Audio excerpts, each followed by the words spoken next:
Big Sam Accardi was one of those hoods who almost made it to the finish line, but life got in the way.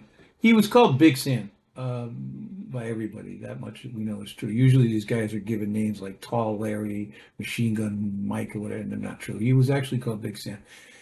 He was a Sicilian-American mobster who worked out of northern New Jersey. He was a boss there for a long time. He was a major criminal figure in his time. Uh, During the post-World War II era, he was known primarily as a huge drug dealer. Heroin was his specialty in the 50s. Arcadi was born in Vita, which is in the province of Trapani, Sicily. He immigrated to the U.S. just before World War I, became involved in gas stamp black marketing with Paul and Carlo Gambino. So in other words, there was a gas shortage and you had to buy, you had to have stamps to buy that. And so he would just manufacture the stamps and sell those at a fraction of the price. During Prohibition, he served as an enforcer, slugger. He was suspected in several murders. Strangely, in his very long career, and again, this is a major dope distributor, a major American criminal.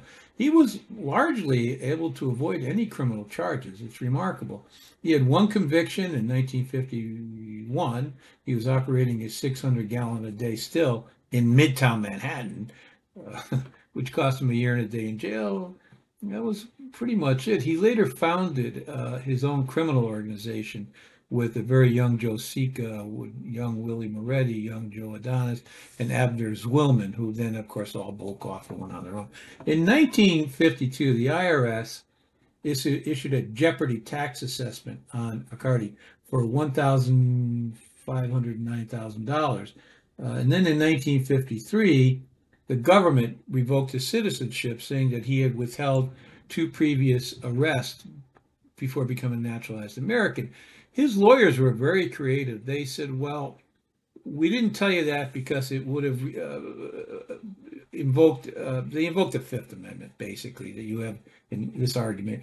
You have a right to withhold negative information in a trial if it's going to hurt you, which is not the intent of the Fifth Amendment. So he's making this argument, and just in the middle of it, he gets arrested in 1955 for a huge narcotics bust.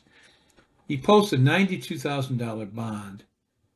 This is again 1950, a lot of money, and he skips. He goes to Italy, where he just keeps on smuggling heroin into the U.S. By way of Canada, by the way. I don't know if you're aware of that. A lot of dope in the 50s came in through Canada and then down into New York. It was a lot easier for them to get it in that way. Anyway, he continued to smuggle that heroin. He oversaw these U.S. operations, making sure it got distributed to the right people.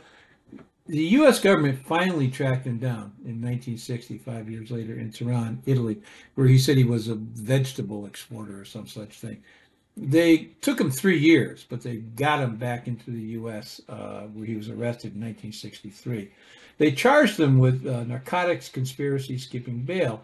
This time, a judge set his bail, by now it's 1964, at a record $500,000. He was eventually sentenced, and Arcadi got 15 years imprisonment and fined $16,000. He lasted just a few years after that and died of natural causes about 5 years later.